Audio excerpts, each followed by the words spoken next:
This is the end of food waste. So we're hoping to put an end to the terrible tragedy of food waste. I have a very lovely panel for you that I would like to invite to join us. Please come on up. Yay. Yay, thanks. No more food waste. Woo! The food waste fighters. So I would like to introduce our panel host. Her name is Anna Bobot. Anna is the Bay Area Food and Beverage Program Manager at LinkedIn in Silicon Valley. Prior to joining LinkedIn, Anna was a chef at another Silicon Valley company. I guess they don't like to talk about that. And she also founded and ran her own catering business. Over the years, she's taught many workshops and courses on healthy cooking and eating. She's also co-authored several books, and she volunteers for a number of organizations with a culinary and nutrition focus. Anna and this fabulous team of food waste fighters, are here to lead us to the end of food waste. So please take it away, Anna. Thank you very much. Hi, everyone. Thank you all for being here, and thank you all for being here. This is a very important topic, so I hope that this is a conversation full of resources and information that you can walk away with. And if not, please see us after, and we can all help, hopefully. So we're going to get started today.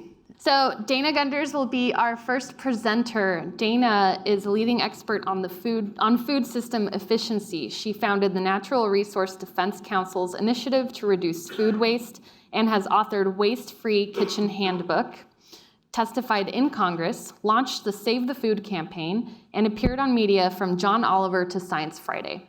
She now conducts trainings and advises companies on the topic. Thank you. And before I really begin, I have to tell you that last night I opened my daughter's lunchbox to make her lunch for today, and it was like full. It was like she'd taken like 3 bites, and you know, there's like this sinking feeling I have when that happens. And it's not so much about the waste of the food, though certainly since I spend my days and nights thinking about that, that's there. But just the kind of the energy that was put into that, right? Like by me, like the night before, I had spent all this time figuring it out, and I always like her, you know, to make her lunch perfect, and then it doesn't get eaten. It's just like this, And I was contrasting that as I was coming here today with where my career got started, which was actually at the Olive Garden as a server, my freshman year of college. And then I went on to wait tables for many years through college. And I just, like, I have this vision of just, you know, you go out, you get the plates, and then you just scrape them, and you keep going. And like the numbness that exists among people in the industry to how much is actually getting thrown out. And so I was just kind of thinking about that contrast of, on one hand, we put so much into thinking about our menus and how we buy things and all of that, and yet at the other hand, there's also like a certain amount of numbness to the topic, especially I find in food service. So in case you haven't heard yet, 40% of all the food in this country actually never gets eaten. That's almost half. That is approximately $218 billion worth of food, which is enough to fill a semi-truck every 20 seconds all year. It's also about 1,250 calories per person that we're throwing out. And it would take a farm 3/4 the size of California and as much water as California, Ohio, and Texas combined used in order to grow all that food. In fact, about 20% of all of the equivalent of 20% of all the cropland, water, and fertilizers in this country are thrown out in the form of uneaten food. We're here to talk about climate change and the connection. Producing the food that ultimately doesn't get eaten is equivalent to 37 million cars. That's just here. That's just the U.S. Wasted food. 2.6% of all US emissions. And to add insult to injury, food is actually the #1 product entering our landfills today. Meanwhile, 1 in 8 Americans don't have a steady supply of food to their table.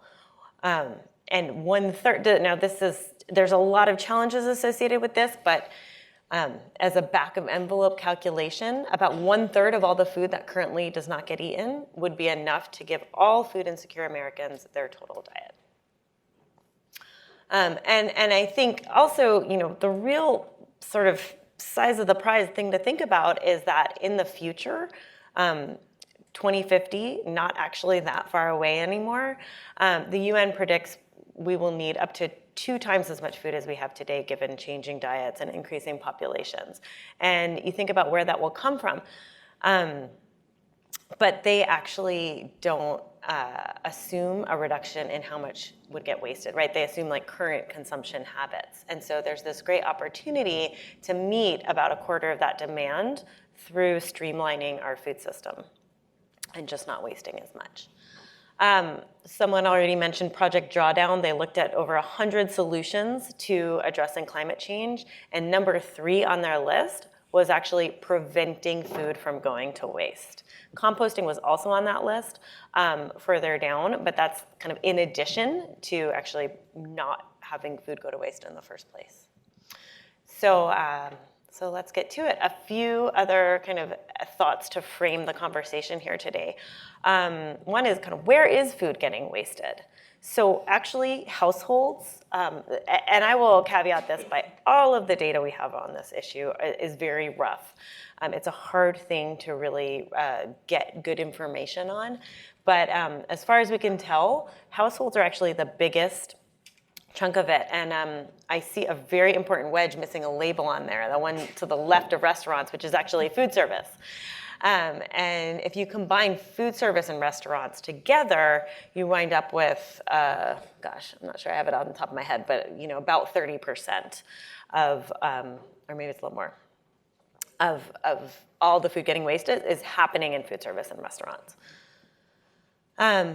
And not only that, but it's important to think about the fact that what you do, you play a pretty pivotal role, both because you're buying from suppliers and how you buy affects their waste, and because you're impacting your customers outside of just the eating environment that you're creating.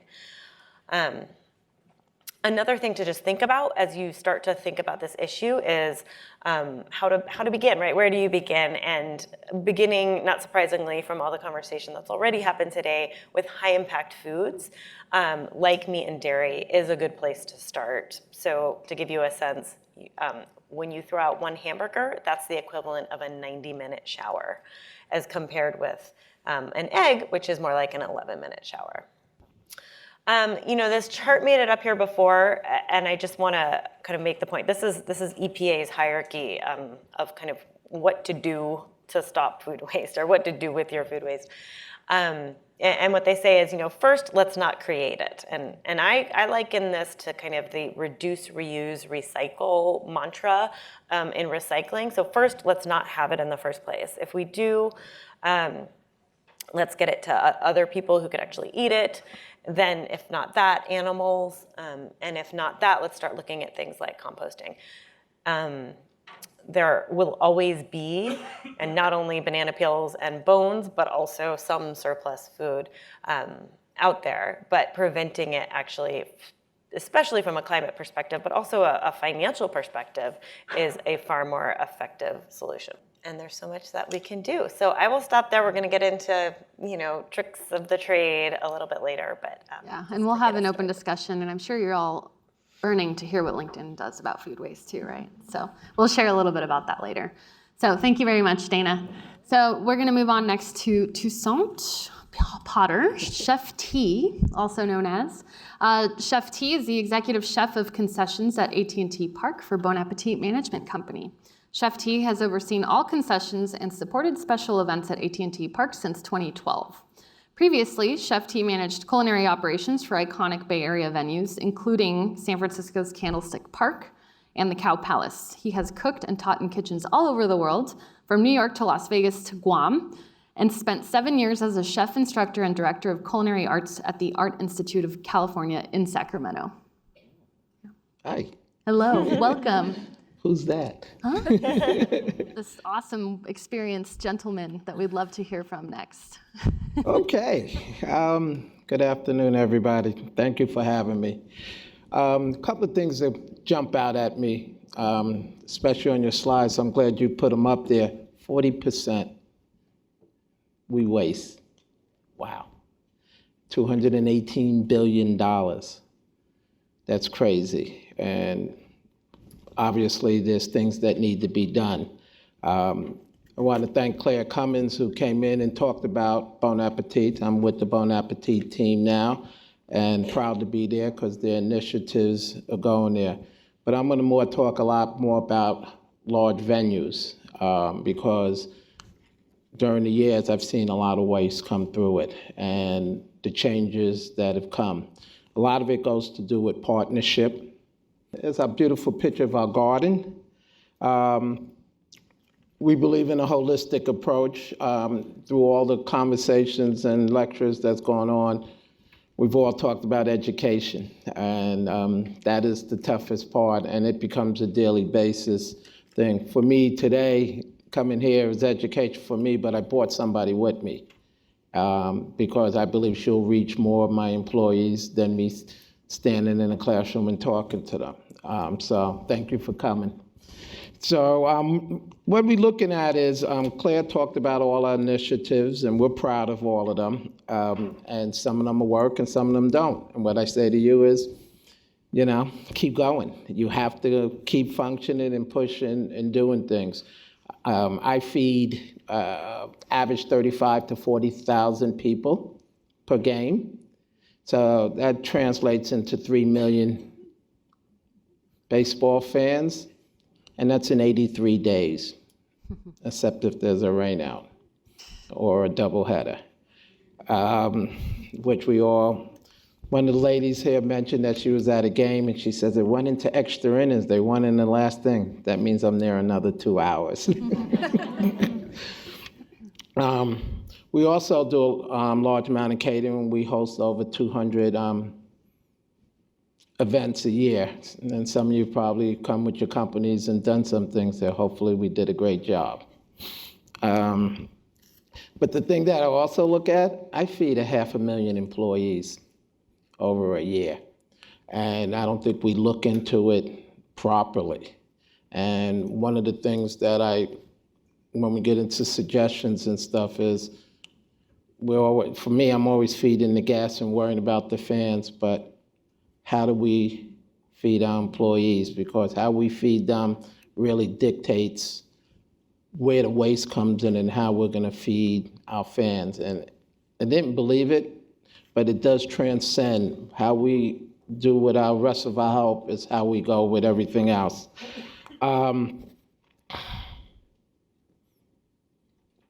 We try to maximize our ingredients there. I have over 100 food stands. And when I first came there, well, we do this because we've always been doing it. And that philosophy changed. I have 100 restaurants now. Each individual restaurant answers to their waste. Minimum, maximums, pars. You need to come talk to me. You go over $25 in waste. You have to have a conversation with me. And everybody at first thought this was funny, but when you do the math, $50 waste adds up to $500,000. And that's just in the profit loss, talking about where it is in food and what it does in emissions, and the methane and going into the landfill becomes a difficult component. We believe in the word upcycling, a fancy word for use everything, and what's left over, figure out another way to repurpose it. To me, those are critical components of where we need to go.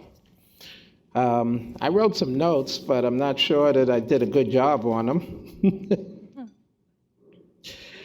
I just went to an event the other day, a hunger and kids event down in Santa Clara. I believe we use, with our company, Food Runners, and they come 3 times a week to repurpose the food, and we do approximately 3,500 pounds on a monthly basis. I'll do the math and you'll figure out it's good. And I'm proud of this. It sounds funny, but it's the thing I go and see.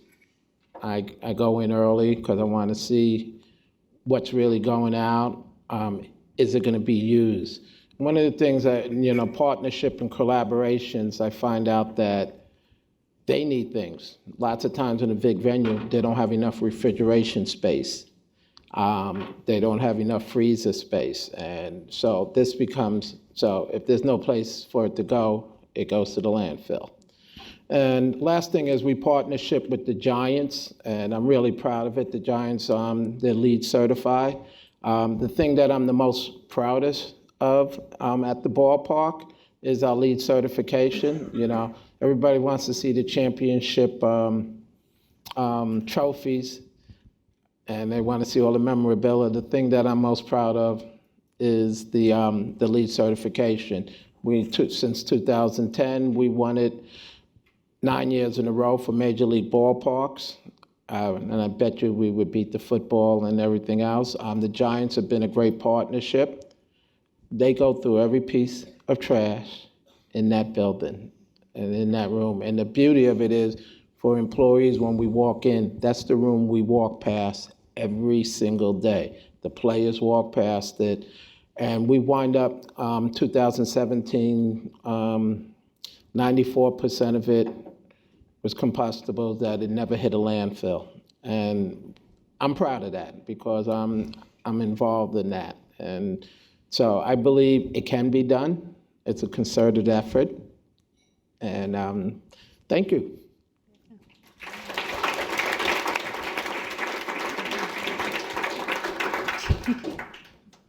Okay, thank you very much, Chef Teah. So next up, we have Nancy Deming. Nancy Deming is the Sustainability Manager for the Oakland Unified School District, Custodial and Nutrition Services Departments, and works to serve the community by developing, educating, implementing, and maintaining sustainable initiatives that will affect positive changes to our environment. Her work focus is with the K through 12 schools and school districts on waste reduction and sorting programs. Nancy develops comprehensive initiatives to reduce and recover edible school food that would otherwise be sent to the landfill or for composting. Thank you, Nancy. Thank you. Thrilled to be here. So it's a lot of work. It's, I appreciate Dana's kind of observation as far as when she's opening up her child's lunch pack after lunch. Well, I get to look into waste bins and the dumpsters from 700 kids from a meal program and have that, oh my God, look at this quantity of food that's being wasted. And I have to shake that numbness off so that I'm kind of thinking about how do we back that up? How do we make changes? And it's never like one answer. It's like multiple. So then how do we break it up into pieces? So with kind of giving an overview on some of the wasted food issues that we deal with and that we tackle, I appreciate Lauren with San Francisco Unified. So a lot of the things that she shared, our district matches very well. So the packaged food sites for some, cooking kitchen, the same. So just kind of have that information that Lauren shared because it matches up with what Oakland Unified does, plus a number of other school districts in the Bay Area. So this is a typical setup in a cafeteria, and this is an elementary school. So where we set up our waste sorting station, we add in food share. And then we've also added in the last year, take it to go. So then that way, students, the items that they don't want, that they have to take, get placed there. They can choose from those items, eat them, have extras, have a second, make different choices. And then they're also able to walk out of the cafeteria if they're still eating their apple. So that one piece is a huge component. And then let alone a number of those items can then be reserved from the kitchen, back to the kitchen to be reserved.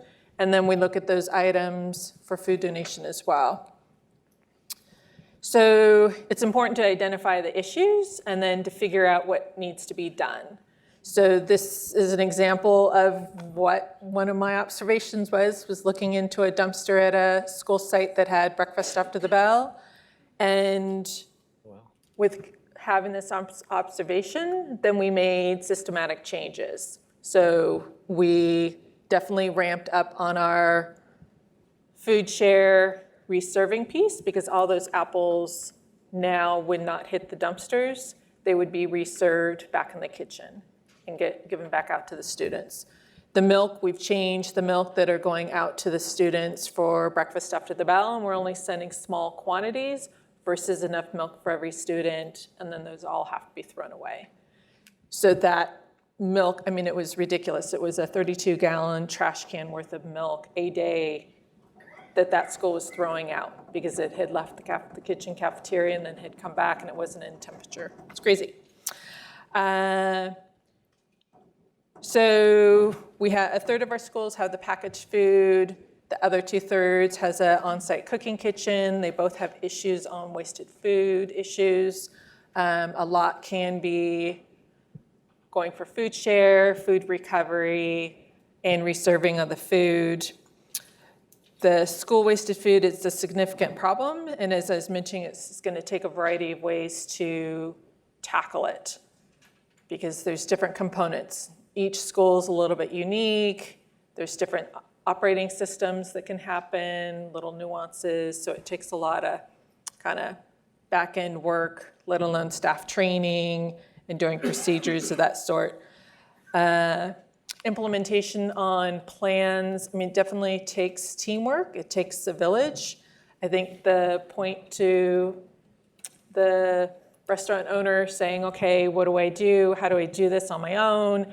Even with a really large school district, I still can't do this on my own. So it's definitely, it takes a village. We make use of all our community partners, parents, that sort of thing. Stop Waste is definitely one of our huge partners, who's our waste authority. And with that, we've also recently applied for a Cal Recycle grant. So then we're going to be working even more so on our wasted food initiatives for recovery and reduction. It just takes a lot of players to kind of work out some of the details and then to be concentrating on like some of the tracking, some of the data collecting, and then implementation. So as previously mentioned, so the food share tables, we have these in all our cafeterias. With our Cal Recycle grant, we're going to be setting these up at most of our schools where it's this great little cart that's going to be customized, so then it's a better service, it's easier to keep clean, it has a better appearance, it's in the cafeteria. We're also setting up a system because we now have to track any of the items that we're going to be reserving, so then that takes additional staff training. Yeah. So one of the other pieces that we've implemented over the years, so the kitchen staff always have to fill out a menu production worksheet, and we've added in extra pieces so that we're monitoring. So we have a reason code for the leftovers, and then we also have, for the food share, we're tracking what's being tossed that has to be disposed of, and then anything that can be reserved so that we can keep an eye on that. So especially on what's being tossed, we know what kids are taking, we know what we're serving them, but we don't know what's being thrown away. So the food share, with tracking these numbers, that gives us an indicator of what they're not eating, that we can kind of take a look at the menu, the recipe, what's happening, so that we can kind of back that up.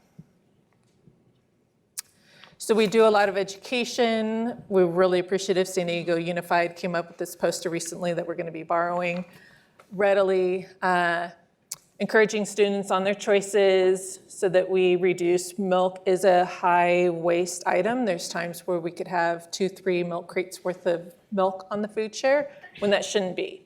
There should only be 1 or 2. Milk's not a required item. So as Lauren was saying, a lot of staff training, a lot of messaging, a lot of repetitive reminders on the ordering, educating the students about the meal. Part of our CalRecycle grant is going to be a label maker so that we can get really nice graphics, color that would get onto our packaged food to highlight the food for the students to get a little bit more engaged on the items. Plate waste tracking. We've done it with Stop Waste where, involving the students directly. And then we've also done kind of behind the scenes intense tracking so that we know what's being wasted in the different categories that we have as a baseline to compare to. So for food donation, we do food for students and families, and then food for community partners. So this is all those items on the food share that we couldn't reserve, and then anything that's surplus from the kitchen, which can be substantial amounts periodically throughout the school year. So district-wide approaches, as far as figuring out ways that we can touch all of our students and educate them on issues. So one of the methods is training them through videos that can be readily shared with teachers. So with Stop Waste, we just finished this sorting video for the cafeteria. Next steps is to do one on food share and food donation. Kind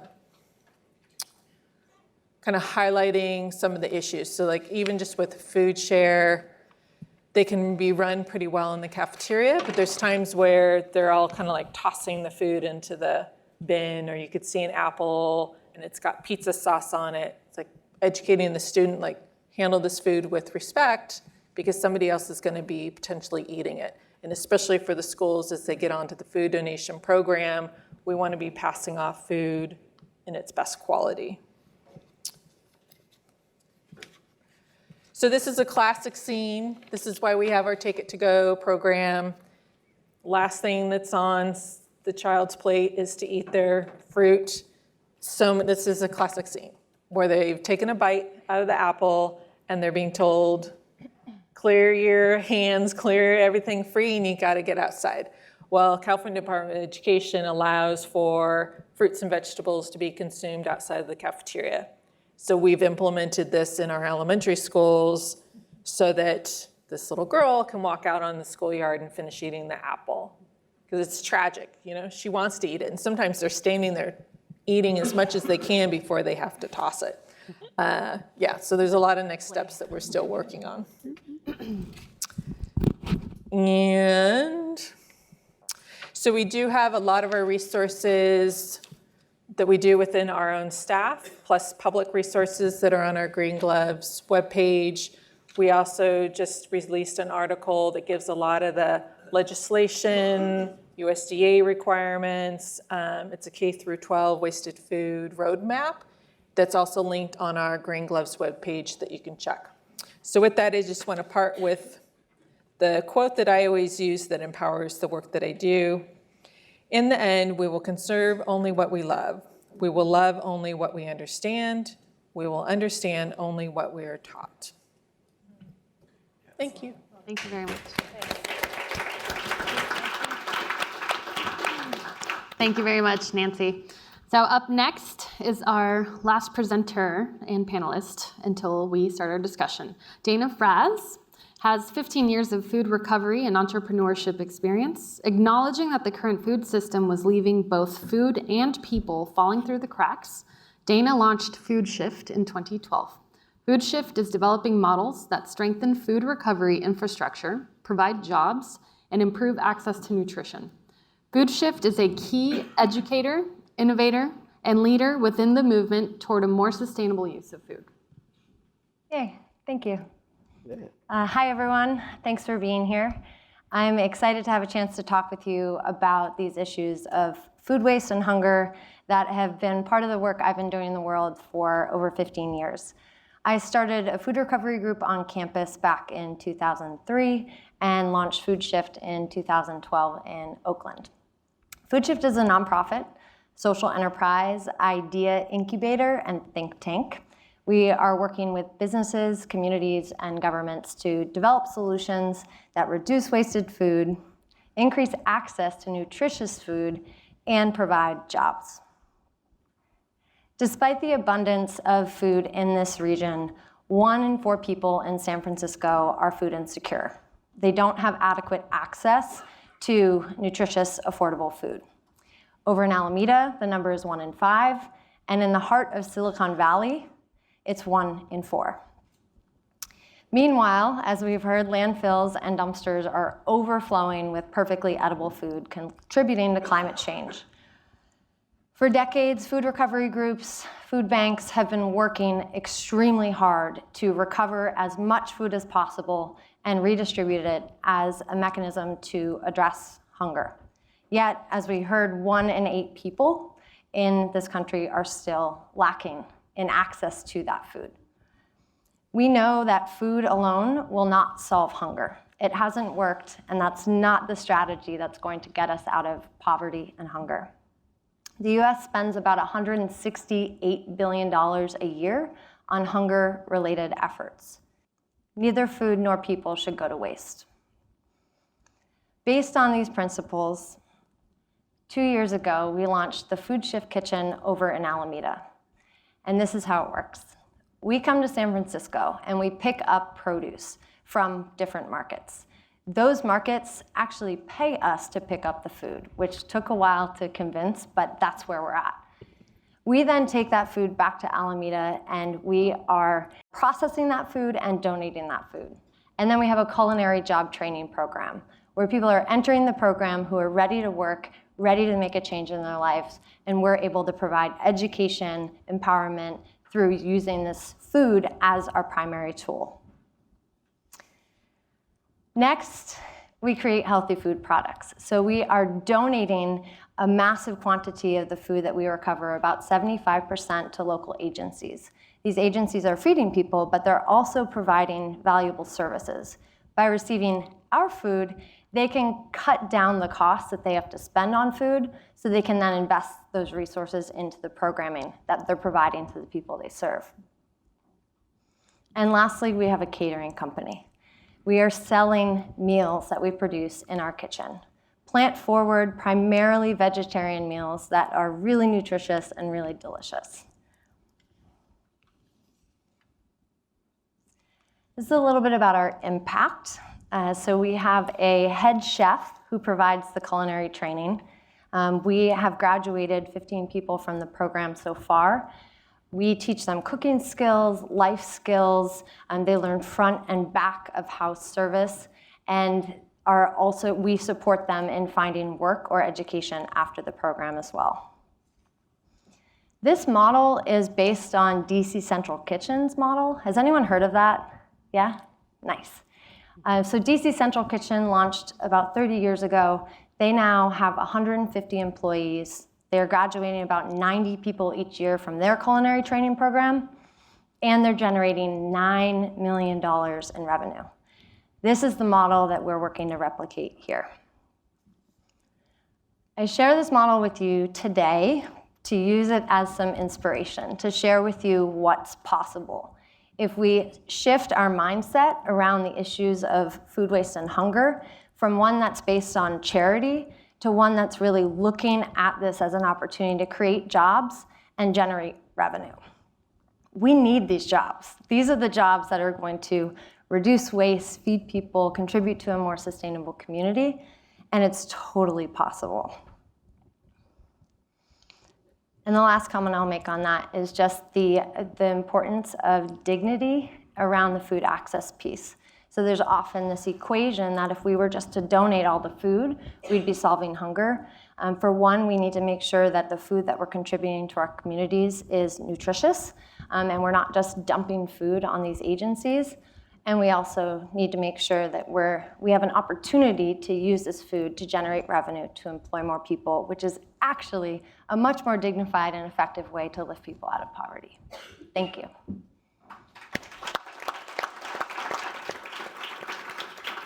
Thank you very much. Thank you, Dana, very much. So we're going to jump into about 15 minutes of discussion, and then we'll open it up for the audience questions. So start thinking of good ones. So this question is for any of you to answer. High level, for a new business or an institution that's starting out, or that is new, what are some ground rules to implement from the start to try to avoid creating, having excess food waste? I could jump in. Sure. Onboarding your staff, that this is what the business is all about. Okay, onboarding the staff. When you're interviewing questions that relate to wasted food and reduction, and so that it sets the stage that that's what that business is about. Right, Chef T, what about the back of house? What about for the kitchen side of things? Designing the kitchen properly for what it is. You're going to be bringing in food, and you need to be able to, if you don't have the proper equipment, you're going to waste food. Can you be more specific? Refrigeration is the biggest problem I deal with in even donating and going out and helping all the time is there are times when there's not enough refrigerant. How do you get this from point A to point B? So it's training of the staff, understanding the importance of portion control. We have a tendency, oh, I like her, let me add another scoop, and then it winds up in the garbage. And so designing of the kitchen, refrigeration to a more specific thing. Great, those are good examples. What about if you've already been open? What if you're a restaurant or a school or a corporate dining environment and you don't really have systems in place? How do you begin to tackle the problem? What should you be looking at first? I mean, when I see businesses approach this, they often start at back of house because it's a place that they feel that they have a lot more control. But I actually think that's something every business can and should do is really examine front of house waste, plate waste as some call it, and start to look at, you know, both portions and level of choice that you are offering, because you do have control over both of those things. And I think a lot, you know, when I was at NRDC, we had an estimate that 60 to 90% of waste in restaurant and food service was actually front of house. And obviously it varies tremendously, but I think what you do have control over in that situation is the size of the portions that you're serving, but also the amount of choice. And oftentimes providing too much choice is a driver of waste, is kind of a root driver of waste as well. Anybody else? No? Culture. It sounds funny. I've been in the kitchen long enough now, and you got 30, 40 years of experience. They're going to do it the same way, no matter what. So going in and changing the culture and explaining why, having that mission statement, you know, all of it sounds corny, but to get them to buy in, everything I hear all the time is education, it takes time.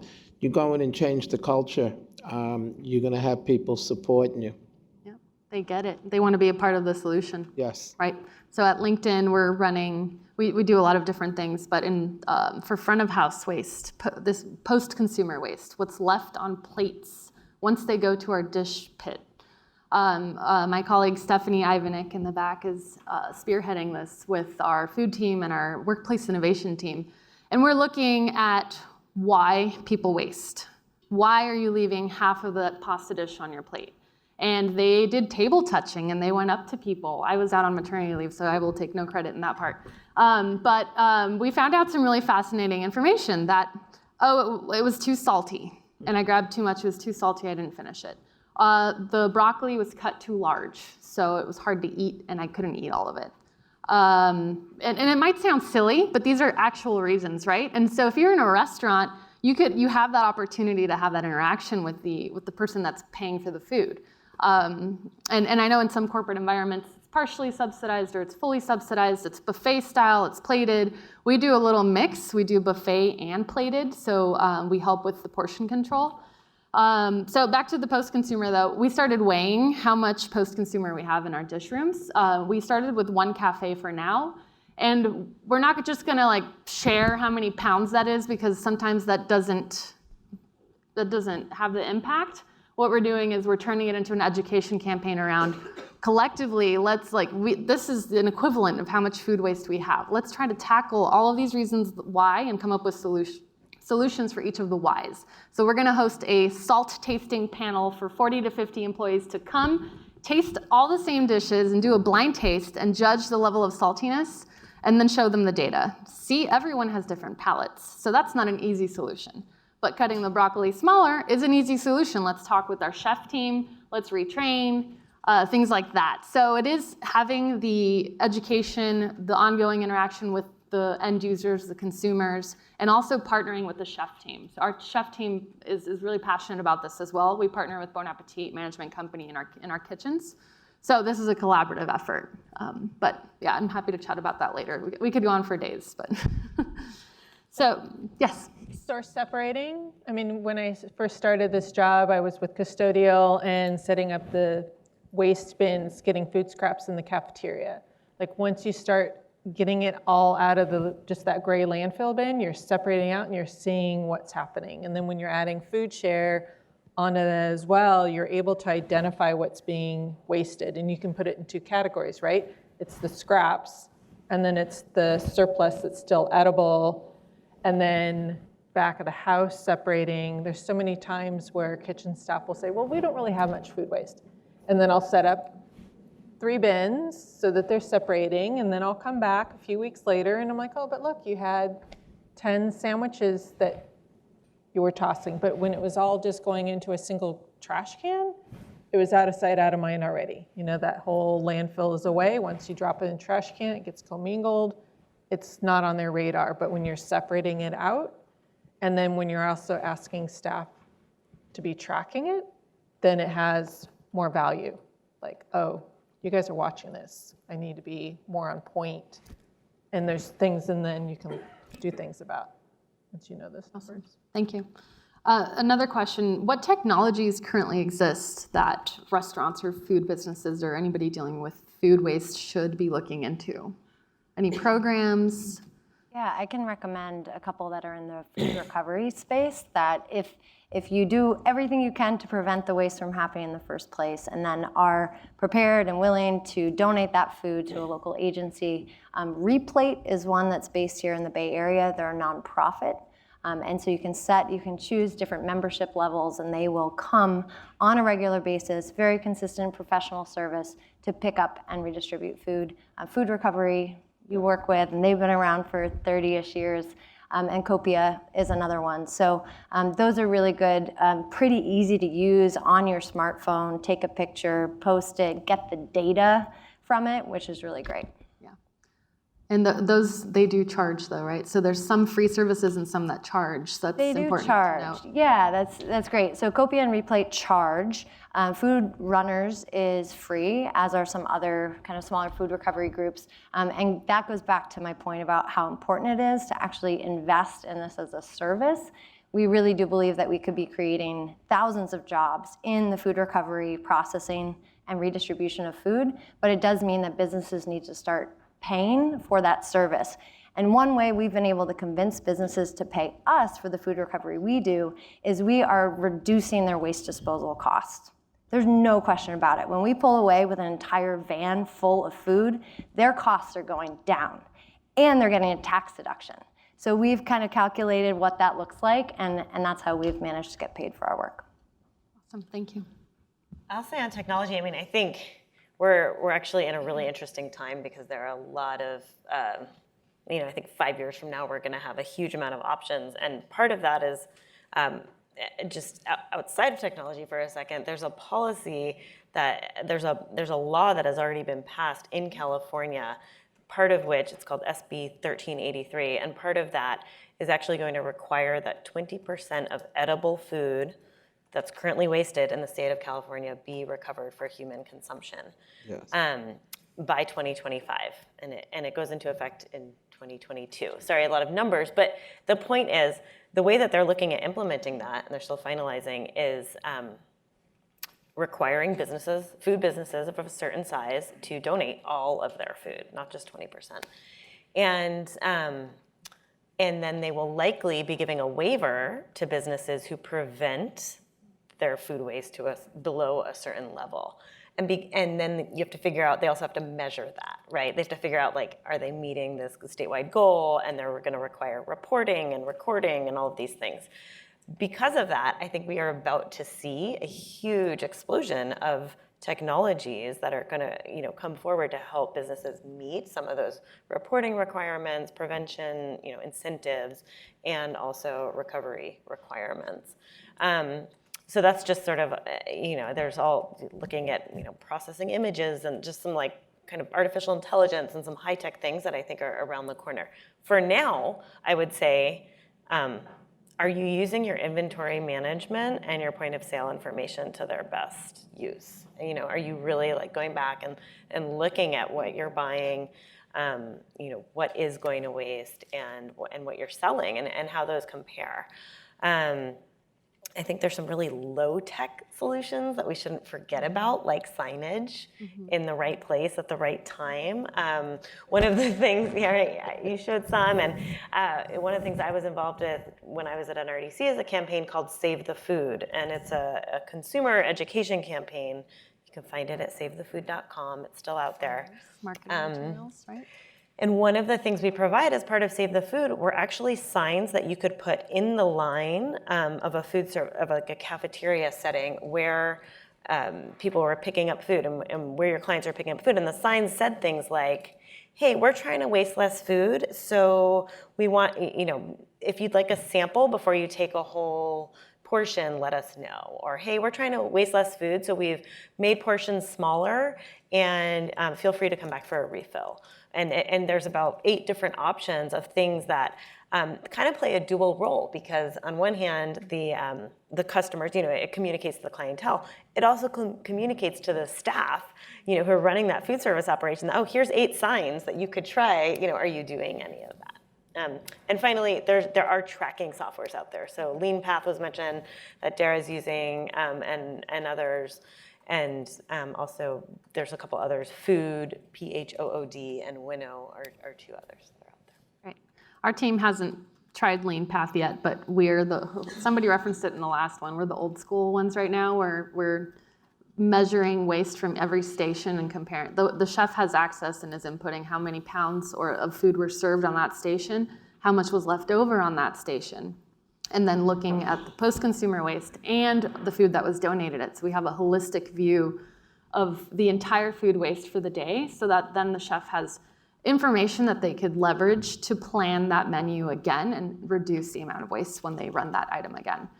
But we use Google Docs, so it works because we all have access and it's interactive and live. So works for us for now.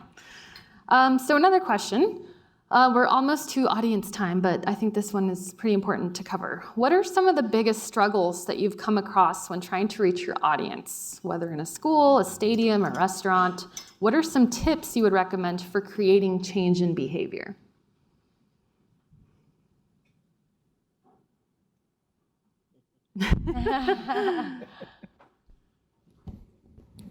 Well, one of the things that always comes up in this space is liability. A lot of people are not aware that there's actually a law that encourages food donation, the Good Samaritan Food Act. And that has been really challenging to actually undo this kind of long-standing myth where people think they're going to be sued. That's a line that all of us have probably heard quite a bit, is I can't donate because I'll be sued. There's not actually been one case in all of the food donation history in which someone has been sued for donating food. So that's a real challenge for our work around food recovery. The infrastructure piece has been really, really hard. You mentioned refrigeration and having compassion for the organizations who can't necessarily take all the food. We had a crazy donation of like 400 pallets of food that was offered to Food Shift as a donation, and there isn't the infrastructure to redistribute that quantity of food. It was a bakery from San Francisco that went out of business. And even with the food banks from all over the region, there was not the refrigeration, the transportation, or the distribution networks to get rid of that food. So. I would say the 2 that come to mind for me are turnover. In this industry specifically, I think there's such high turnover, and that employee training is such a core part. So,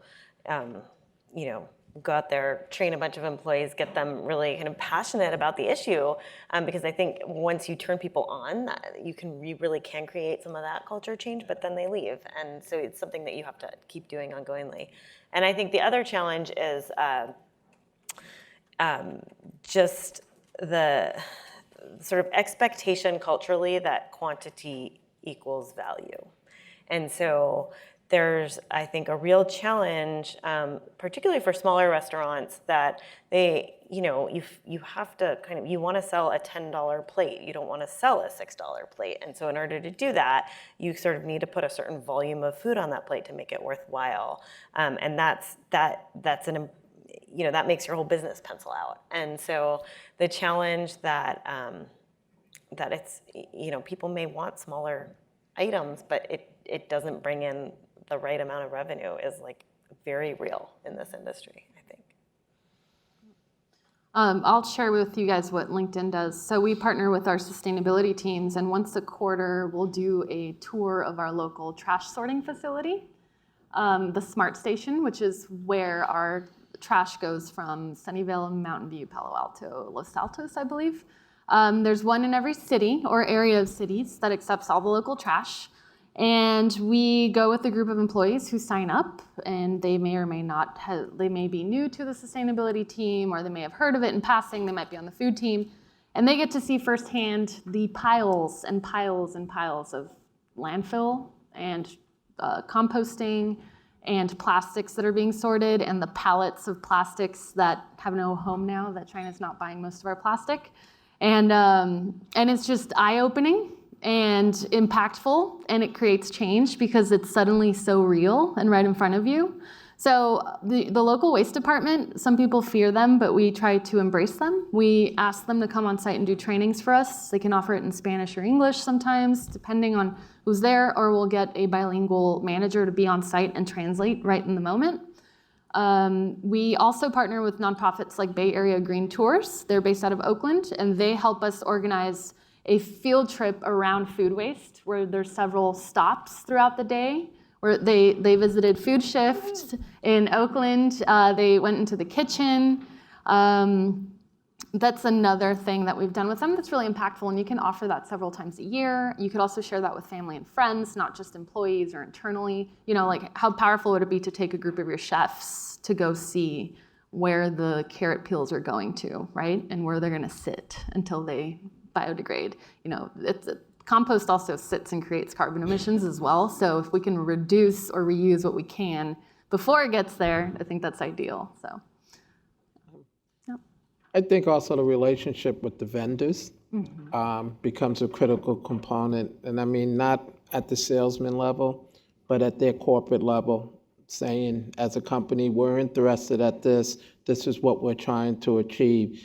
Unfortunately, a lot of things associated become a higher cost, and it should be part of the norm versus, well, I'm producing this way, and now I got to do this special way. This should be part of the normal production that they're doing. And I believe that if I'm spending this amount of money at your company, you should come in with some of my beliefs and my thought process. And I believe Bon Appetit has worked that towards their vendors, and going beyond the farm to table and all that, and pushing some of the big, as we call them, the evil empires, to give in and doing stuff. And that even goes with chemicals and the soaps and the stuff that we're using, that I believe is important. The vendors who are making money off of us should be in the process of doing it, instead of charging me a larger amount of money to do the same thing. Right. Definitely. Okay, we're going to open it up to the audience now. No? Don't worry, I have more questions. Oh, there we go.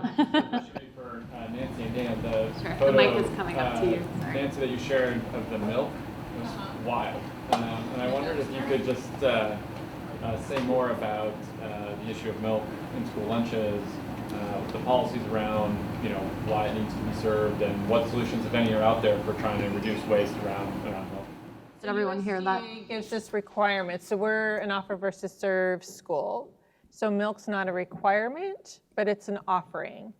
And so when the student goes through line, it's a little bit of they're not sure, so they're just kind of grabbing one of everything to move along. They've built in habits of just kind of grabbing, and they're not always sure.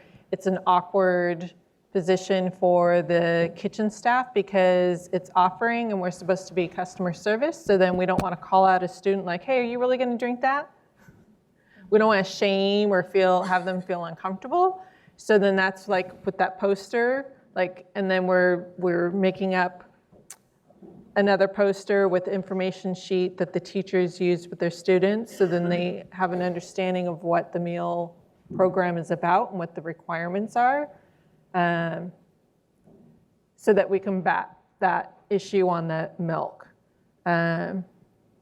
Because milk waste is tragic.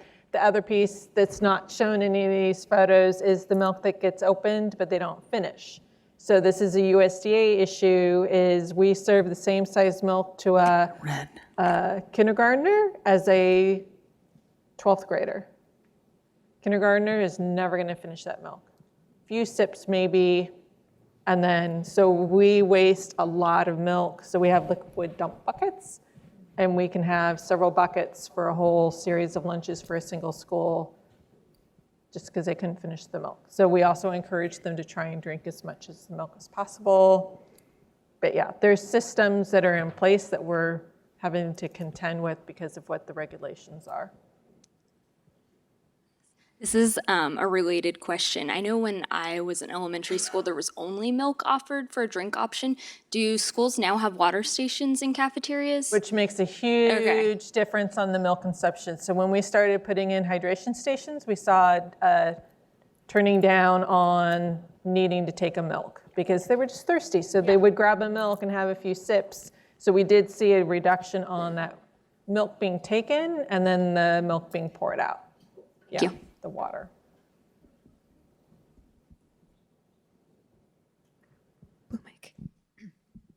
I know a lot of people have trouble in disposing, in sorting into compost, recycling, and trash, and a lot of people just dump it in the first one they see, and we have trouble a lot keeping it separate. And I was wondering, because people are so used to forgetting about it as soon as it leaves their hand, how do you help educate your customers, consumers in that aspect? Our signage at LinkedIn has examples and photos of some of the products that we offer. For our break rooms, for example, it actually shows a picture of whatever snacks we might offer, or the cups, and it lists it under landfill, compost, or compost. So, and that's really effective. We also leverage our wellness fairs or sustainability fairs, and we'll do a silly dunk the basketball over the hoop of which one you think this would fall into. It's interactive and educational, and they get swag. So that's been effective for us. Yeah, we do the same thing on signage. We use our own school meal items on their signage so that they're kind of bright, they're very visible. We work out systems so that they're up at the level when they're standing. So it's great if you have signage that's down on the bottom, but once they stand there, they can't see. There is a problem where if I toss my plastic fork in the compost bin, and that next person comes along, they're gonna go off of what they see. Yeah. Versus flashing lights. So then that's where we always try and encourage schools to have student monitors, adult monitors to fix any of those mistakes, because it just becomes an avalanche of more contamination. And then as much training with the students, the public as possible, so that they understand why and the importance of what goes where. So then they have a little bit more ownership when they're going up to the bin, like, oh, this really matters if I just toss this aluminum can into the trash can. Oh, this had to be mined, and, It's mainly pictures and training. One of the things that I deal with 40,000 that can be 40 totally different the next day. We train our ushers. We do an impactful thing. We do it normally in the third or the seventh inning. We'll open up a garbage can, and we'll have somebody there going through the sorted. So to kind of, not in a bad way, but say, look at you guys can't figure this out. I know every day when I go to throw the garbage at the ballpark, I look at the sign. I mean, I automatically know it, but I automatically look at that picture and say, does this really go here?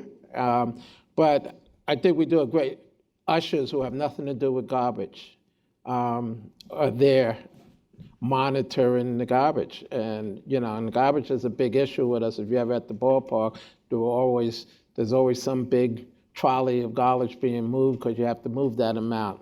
So it's the other people. It's not just the people who are picking up the garbage. It's everybody around that has to be involved in it. And the Giants do a great job. Ushers, security. Your job is also to make sure that people are putting things in the right bin. This might sound silly too, but the design of the trash can makes a big difference too. I don't know if you've seen out on the streets, they now have trash cans that look like normal ones, but the hole is really tiny, so you can't fit like a food box or something. It only fits bottles or cans, so there's no way unless somebody's dropping something thin. Also, if it's hidden, so in our break rooms, our trash cans are hidden under the counter. So not only does it look nicer, but it makes you stop and think about where you're putting your trash in, rather than an open top kind of style where you would just be more likely to just whoop because you're in a hurry. So that makes a big difference too. I have a question specifically for Food Shift, but anyone else is welcome to chime in. So I'd like to learn more about any initiatives that Food Shift does to, improve issues related to food access in low-income communities and communities of color. So could you speak more to like the catering service program? Are any of the meals being given back to these underserved communities, or in addition to other businesses? Yes, great question, thank you. In the catering job training program, it's a 6-month training program. And people are coming from really low-income backgrounds. And we're working with Alameda Point Collaborative over in Alameda. They're providing housing and support services to people who are formerly homeless and supporting them in transitioning into a more stable life. So that's the population that we're serving most directly. And then, as I said, 75% of our food is going straight back out the door in the form of raw produce, mostly, which is really important for the agencies we work with. It's harder for them to get raw produce, and they often have to purchase it. So we donate to the Alameda Food Bank and City Team Ministries, and just last week added 2 new agency partners that are using food in their community. And then in terms of the meals, one of the most exciting things that we're moving towards is producing meals for the county food bank. So they've hired us to do that production. We're really excited to create these plant-based meals that are going to go back out to their agencies, and they are going to be packaged in a way that are grab and go, which is easier for the agency because then they don't have to if they might not have a kitchen, they might not have a head chef like we do, and they're getting a really nutritious meal.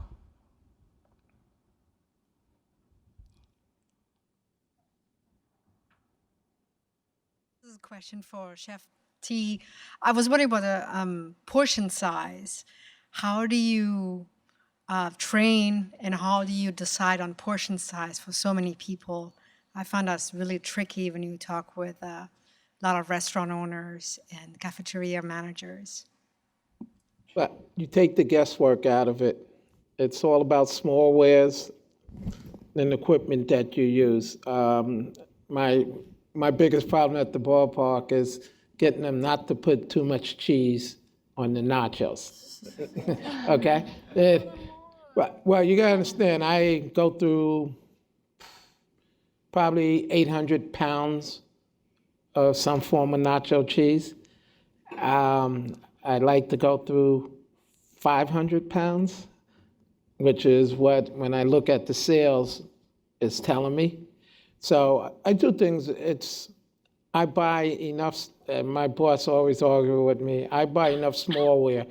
Every day, I walk through every stand That's why I'm in the boot.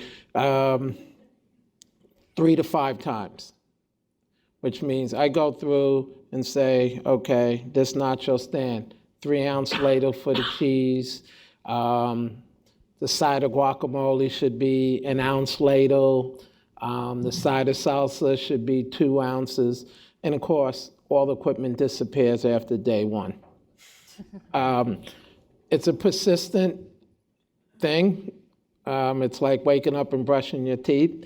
This is something that is a constant. How do I figure all this out? I have basic formulas that have to come in and determine it on the size. And I also have to take the human element involved in it. If I French fries, we use a 1-pound boat. And so when I figure out the recipe, I try to fill it up to the point where everything will fall off. That's the amount of French fries that's going to go in there. If it's too much, then I need to figure out another size. So everything at the ballpark is set up in a sense that it's about portion control and the size boats. And you don't look at it. You hear me say boats. We got 1/2 pound, 1 pound, 2 pound, 3 pound, 4 pound, 5 pound boats. And the 5 pound boats only used for combos, French fries and hamburgers, a sandwich. 3 pound boats are this. So I can walk by a stand and look and automatically see that they're doing the wrong term. Basically, my job is about watching the portions. Okay, maybe one more question? Oh, sorry. Yeah, you were waiting. I apologize. Hey, this is for Dana, Food Shift. We have a large corporate campus, and I'd like to maximize our donations. Could you clarify what you accept? We donate our packaged food that's not sold, and we donate, I think, food that is cooked but not put on the line. Do you take food that's been on the line that's not actually served? Yeah, that's a tough question. What company are you with, and where are you? Genentech in South San Francisco. Yeah, so Peninsula Food Runners is down on the peninsula, so they might be a good resource for you. I believe they have a free service, which is great for you. You use them. Oh, great. Yeah, so we are actually prioritizing less of our food recovery operation. We're getting so much food from the San Francisco Produce Market and Imperfect Produce, and those are our 2 main donors. And we are maximizing the van that we have currently. We're actually fundraising to try to get a bigger van because at both of those places, they still have 25 to 30% of food that they're composting, even though they have dozens of agencies, groups like us coming to pick up the food. So there's so much more capacity for that to be recovered. So we're not actually doing the kind of food recovery that Food Runners, Replay, and Copia are doing. So I would point you in their direction. Yes, one more quick question, and then we're... Hi, my name is Andrew. I'm with Crystal Springs Catering.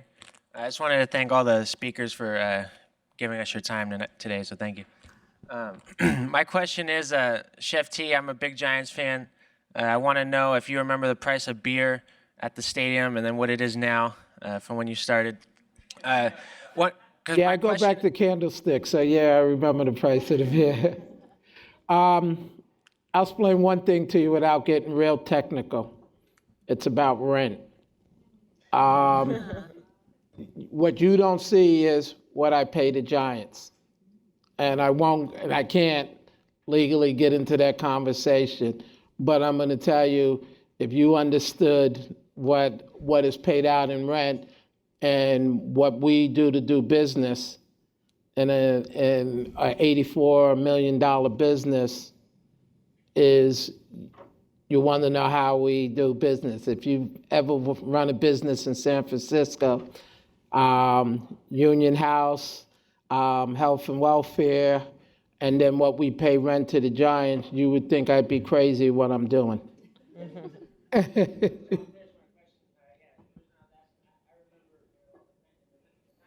were selling $10 lunches, and it seems like customers now are still asking for those same $10 lunches. And I would love to hear what some of your tips would be on how to, where do you increase your increases and justify those things. One thing we haven't mentioned, I don't remember, is some of the fiscal responsibility we'll all have to assume. You know, it's hard to always convince a customer why they should help pay with Part of it is menu engineering. And what I mean by that is, it's funny, what I did all day yesterday was look at the top 30 sellers and went through the top 150 and figure out what it is. So what your menu is, in popcorn, we make a lot of money on it, okay? Don't hear me, but the Crazy Crab that we're famous for, I make nothing, okay? And you'll say, well, it's $18.50. And, you know, from a financial standpoint, I'd rather not make them because the labor, the cost of it, but it's become one of those top 5 sellers. We sold up to this point 63,139 of them. So we average 898. So we're about 120 behind what we sold last year. I mean, on the business point of it, on that popcorn is a crease. My vice president believes in, as you mentioned earlier, charge them on the beer and try to do reasonable on the food component of it. And it's a philosophy we've lived with. You still can get a $6, $6.50 item at the ballpark, you know, and beer's gonna charge you $12, but that's an option that you made. The cognizance of watching families come into the ballpark, a family of 4 with 2 kids, and pay the money to buy the tickets to sit down, and then hear the kids saying, I want this, and they say, well, we don't have that money. We're watching soda with the tax and everything totally drop. Soda, our number 1 beverage seller in the ballpark is water. And I would like, in my viewpoint, I would like to eliminate even having water in the ballpark to the point of hydration stations throughout the ballpark, and it should be free. Awesome. Great. But you do have a fiscal financial, but it's about menu engineering. You got to figure it out. After this meeting, you'll talk a little bit, and I'll tell you what I pay in rent, and you'll look at me and say, how do you do it? But there's certain things that we need to be culturally, we need to do what's right. To charge somebody for water, I don't get it. Okay, we're all out of time, Chef Teah. Okay. Thank you very much, everyone, for being here all day today. We appreciate it.